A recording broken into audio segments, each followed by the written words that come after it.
I've got Rotus Oddiri. Good morning, good to see you. Good WWE call in. Good morning, Ayo. Good morning, Atifemi. Good morning, all our viewers out there. Yeah, we begin with gold, which has crossed $2,900 an ounce. So it's a new record for that precious metal. There's a lot of talk behind it. Is it the safe haven discussion around the issue of tariffs that is driving investors towards gold? Again, gold doesn't pay a dividend, right? So it's just a store of value. There's also some talk that China could possibly be buying up more gold reserves to try to, shore up finances. They did that in the first Trump administration. There's also talk of maybe the U.S. even reevaluating its own holdings in Fort Knox and the like, ever since they got off the gold standard. So it's a mix of narratives as to what is pushing up gold. Silver down, copper down in early trading. Platinum is up. Asian markets, Japan is closed today for a public holiday, but the Shanghai Composite Index in China and the CSI both heading downwards. I mean, the tariff, I think Trump made another announcement. I don't know when the markets will get numb to these tariff announcements, but he officially signed his executive order in the Oval Office yesterday, following up on that Air Force One announcement. So Kospi in Korea up. The Hang Seng in Hong Kong mirroring China's markets, that's down, and the ASX in Australia down, or rather up. Hong Kong, sticking with Asia, they are going to make a complaint to the World Trade Organization with respect to the United States on the tariff measures. And they are, saying that the tariffs are not separating Hong Kong itself as an entity from China.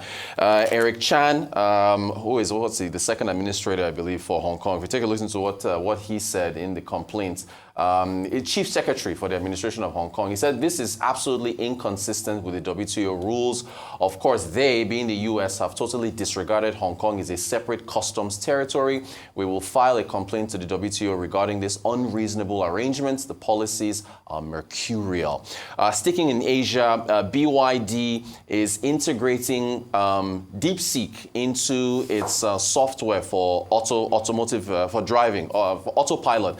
And the interesting thing here is that this is now the latest move in the price wars, not only in China, but across the world. So they're bringing in an autopilot for free for some of their models that cost, I think, around $40,000 and up. For the cheaper models that are about $20,000, DeepSeek AI will be used. So the vehicles are supposed to be able to reason better and basically be like your phone and another extension of the artificial intelligence move. But the thing is this, these software updates, if you think about FSD for Tesla, which is full service, full self-driving, they come at a cost, a subscription cost.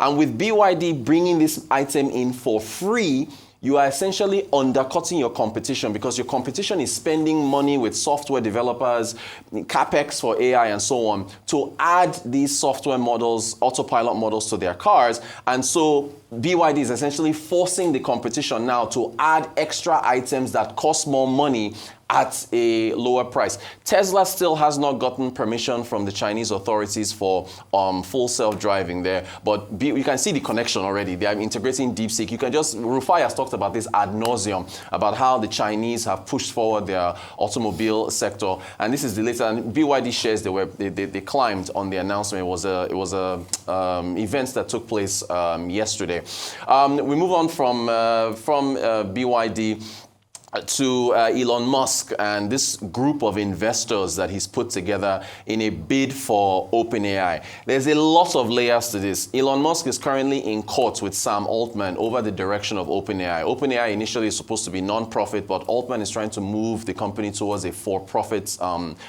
venture. Now, this was an unsolicited bid. It was basically a hostile bid that was put forward. OpenAI's last valuation was, I think, about $150 billion. They are preparing another valuation. I think SoftBank is one of the biggest backers there, that is going to value the company anywhere from $250 to $300 billion. They just announced Starlink with Trump in the White House, where it's supposed to be a $500 billion investment to build AI centers. You need to be valued higher in order to bring in more funding from your investors so you can put out the capital expenditure that you need to build these data centers for AI. So when Elon Musk is coming with a bid that undervalues the company, is basically irritating the folks over at OpenAI because you're undermining the valuation that they need in order to be able to build out the capex for this AI footprint that they want to expand. Musk's lawyer put out a statement from Elon Musk on this particular matter, saying that we need to return OpenAI to its non-profit route. So he's saying it's time for OpenAI to return to the open source, safety-focused force for good it once was. We will make sure that happens. There was a trending tweet. Sam Altman, of course, replied him, and you need to see the layers to this tweet. So he put out a tweet rejecting the bid, and then get this, he says, "No, thank you, but we will buy Twitter for 9.74 billion if you want." Now, there's a lot of layers to this, right? He was basically trolling him. One, he called it Twitter. He didn't call it X. Two, if you notice, he moved the decimal point. The bid was for 97.4 billion. He moved the decimal point and said, well, basically selling Musk that you pay too much for Twitter, and this is how much we see Twitter is worth.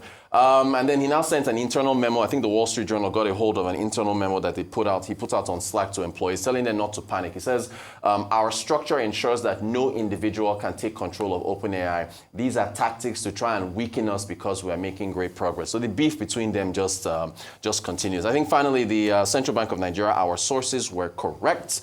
We reported this yesterday.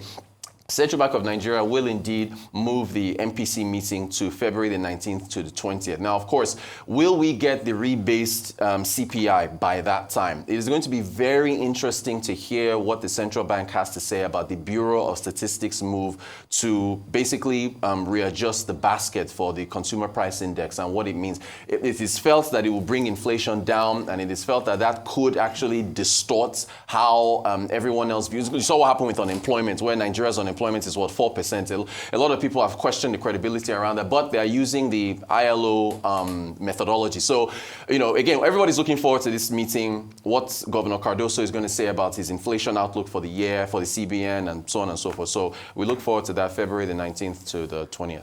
Okay, thanks. Go ahead. I will just comment on China, Hong Kong. I can definitely understand Hong Kong's frustration in this entire matter because on the sidelines of whatever is happening in the United States, we always knew that a Trump presidency was going to reverberate around the world. It also now conflicts their issues with China and the fact that while they're trying to operate this two-country, one-system rule, they feel as though why are we being dragged into an issue that really doesn't concern us? So I can understand this complaint letter to the World Trade Organization. And then also, it was last week they were talking about, the United States said they were no longer going to accept packages coming from China and Hong Kong, which sent a lot of people into a headspin. Well, how's that going to work? And then lastly, the United States also saying that Hong Kong imports coming from Hong Kong would have to be labeled as made in China, which is obviously going to affect Hong Kong's own competitive advantage as a trading hub. So I can definitely understand the gripe that Hong Kong has been facing. Chaos everywhere. It's day 12 of the Paris AI Summit, so just keeping an eye on that. We started talking about that yesterday. Yeah. I think what's a key takeout for me is Emmanuel Macron, who is host, saying that they're going to cut the red tape. Europe is going to cut the red tape on AI to make it faster and to be able to work collaboratively with the rest of the world or compete favorably with the rest of the world. Now, this is interesting because there are two sides to it. The EU has consistently tried to protect the rights and interests of workers by, very tight regulations around AI. And in fact, yesterday we talked about the fact that regulations around AI as it emerges is going to be a key factor or a key conversation topic during the summit. So to now see them say that they're going to take a softer approach to regulations is quite interesting. The labor unions are not happy about that because they're saying that it would undermine the AI Act in Europe and also mean that more jobs will be threatened. Even though analysts have continued to say that, oh no, jobs won't be threatened, you just need to reskill, retool, but I do think it will have an impact on jobs, and let's see to what extent they will cut the red tape, as they've said. But the summit continues today. It does, and one quick point, his finance minister was speaking to Bloomberg. They said they will maintain the digital tax on US tech companies, so that could irritate Trump, and we can see what happens. And they also said that Europe is ready to defend themselves on this tariff thing. So from Hong Kong to Europe, it's just everything. But what is Trump saying, really? Right. Because the truth has to be said. Even with all those taxes, 7% there, about taxes in Europe, the American tech companies are still making a lot of money. They are still, some of them, I don't want to mention their names here, they are still taking money through tax havens in Hilversum, in Holland. Right. I mean, we all sit down here. When we pay for some subscription, it goes through an account in Hilversum, which is supposed to be a tax haven. They're still making a lot of money. So what is Trump saying, really? He thinks he can rule the world, but the AI race is on. I saw an interview session with Emmanuel Macron yesterday where he was saying they are going to put about 109 billion euros into their own AI plan. They've got Institute Gustave Roussy, where they are doing a lot of work, just like Britain also is doing a lot of work out of the Alan Turing Institute on AI. As regards Elon Musk, probably Sam Altman should be careful. Elon Musk is in government now. He can look for one dodge investigation against OpenAI to be able to take it even for almost for nothing. So he should be careful. And good point. You know, he keeps claiming it's for non-profits. You know, when he took over Twitter, he said Twitter will be neutral, and then people are suspecting that he wants to use it. He has a XAI, his own AI company. He has XAI, he has Grok, thank you. but he wants to take and merge with the powers together, and because he wants to be a world behemoth. That's what he wants to be.